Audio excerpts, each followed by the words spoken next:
Does your gameplay look something like this?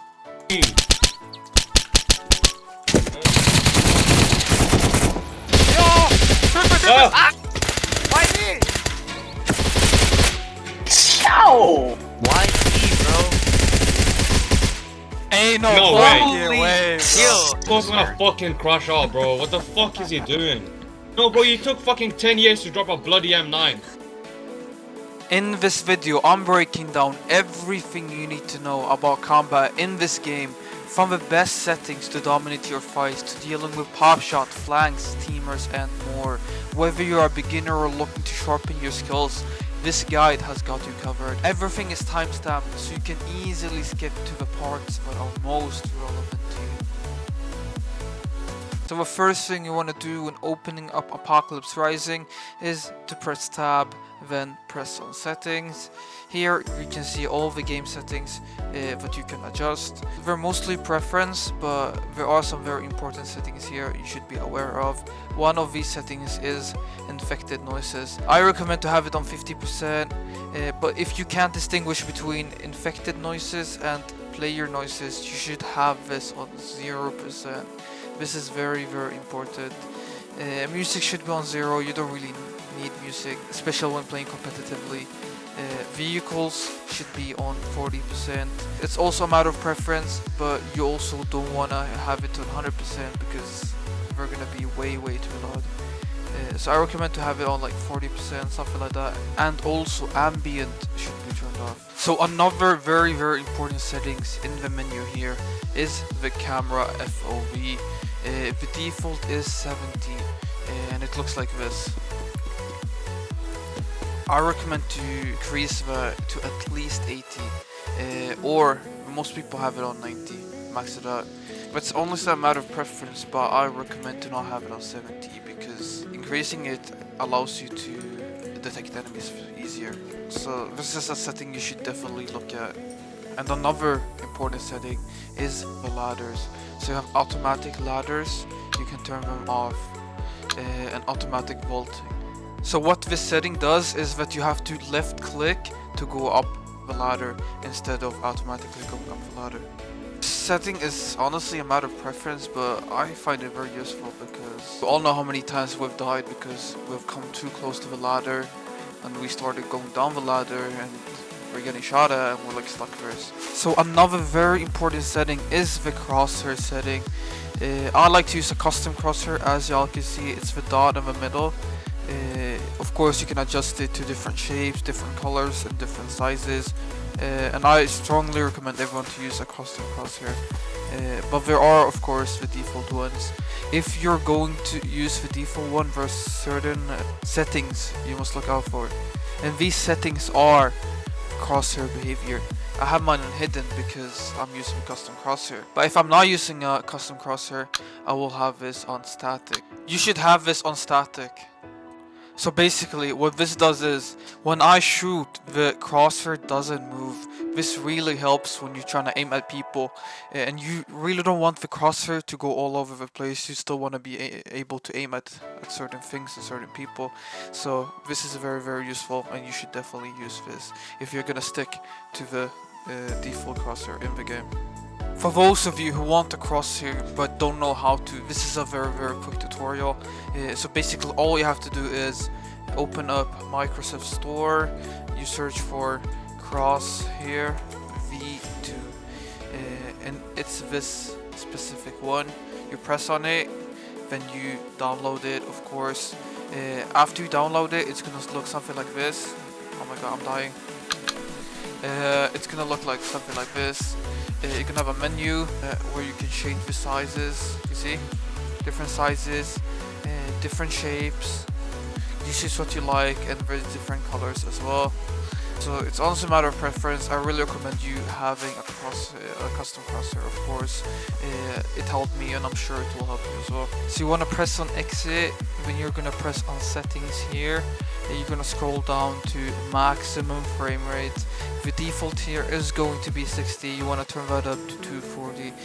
So this is basically gonna uncap your FPS. See, I have 290 FPS. So the game quality settings should be on low on everything except impact particles, and this setting should be off. This is because you want to maximize the amount of FPS you get. Dealing with zombies is an important skill in Apocalypse Rising. There are a few effective strategies you can use when dealing with zombies, such as climbing on top of buildings or other objects to stay out of reach. Another useful tip is that even if you're just running in a straight line, zombies won't be able to hit you. Boss zombies aren't much challenging than the regular ones. The main difference are that they deal 25 damage instead of 20 and that they can't be stunned. Other than that, they're just like the regular zombies. The funny thing is that sometimes zombies can actually save you. And here's a direct example. Shoulder change is very useful. I see so many good players not utilizing this game mechanic. Here I demonstrate how much more you could actually see when using shoulder change.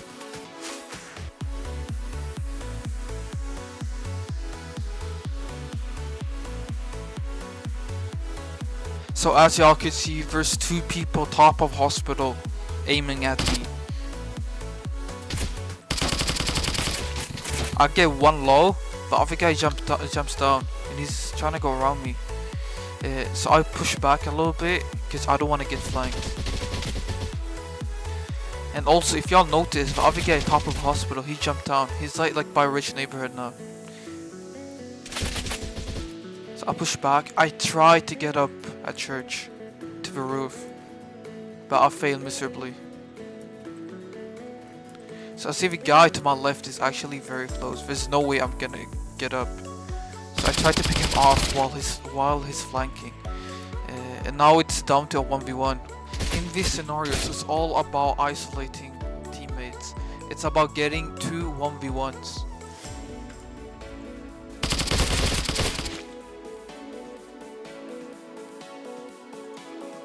I know it's hard to see, but there's a guy behind this very tree to my left. And there's a guy to my right. Y'all see him? What we're trying to do is flank. They're trying to go around me to get an angle. So this guy to my right is getting closer, and so is the guy to my left.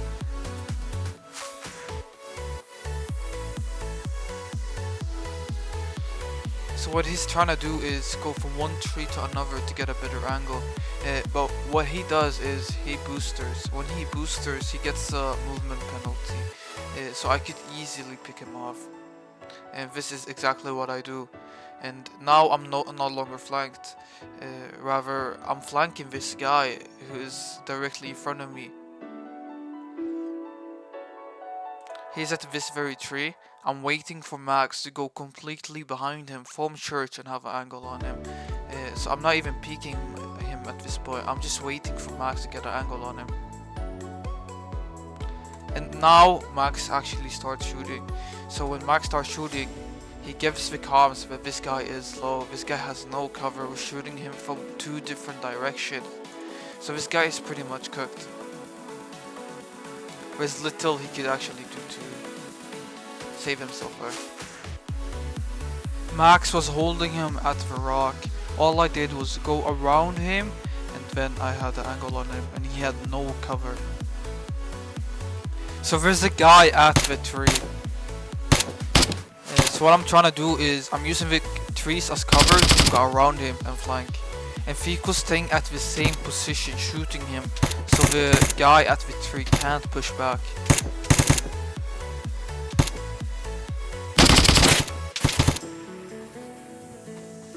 And at this point I have an angle on me, so he can't do anything. So I heard shots and I see a guy looting the body.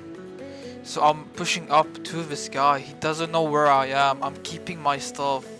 I'm waiting for an easy pop shot while this guy is looting the body. And here it is. Always catch people in their most vulnerable state, and that is while looting, while standing still, while AFK. while we're swimming, while we're crossing a bridge, while we're driving. Just catch them at their most vulnerable state. So I see two people fighting here. One is behind a tree and one is behind the rock. Let's pretend the guy at the rock is not my teammate. So the guy at the tree actually manages to kill the guy at the rock, and he's now healing. Now it's the perfect timing to popshot this guy. Always Headpeek, it gives you a great advantage. While you can see their entire body, they can barely see your head.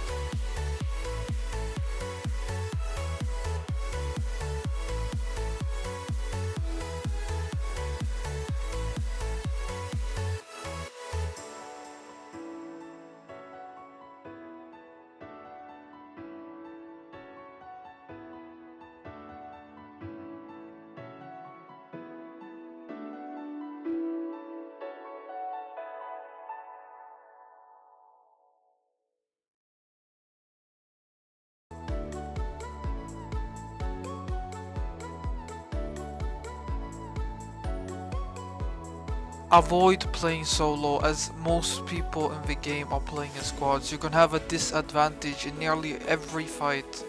If you see open crates, dead zombies, or possibly even dead bodies, you must know that people are either in this area or have recently left this area. So be aware. Never shoot zombies, as other players will hear the shots and head right towards you. Playing a lot of private matches is probably the fastest way to get better at the game. Nearly everybody I know that does a lot of private matches is at least decent at the game. And playing private matches really teaches you how to play the game as a team. So this is gonna be it, guys. I hope y'all learned something from this video, and if y'all did learn something from this video, I'd really appreciate if y'all liked and subscribed, as it really helps out with the YouTube algorithm. But till then, I'll see y'all in the next one. Peace.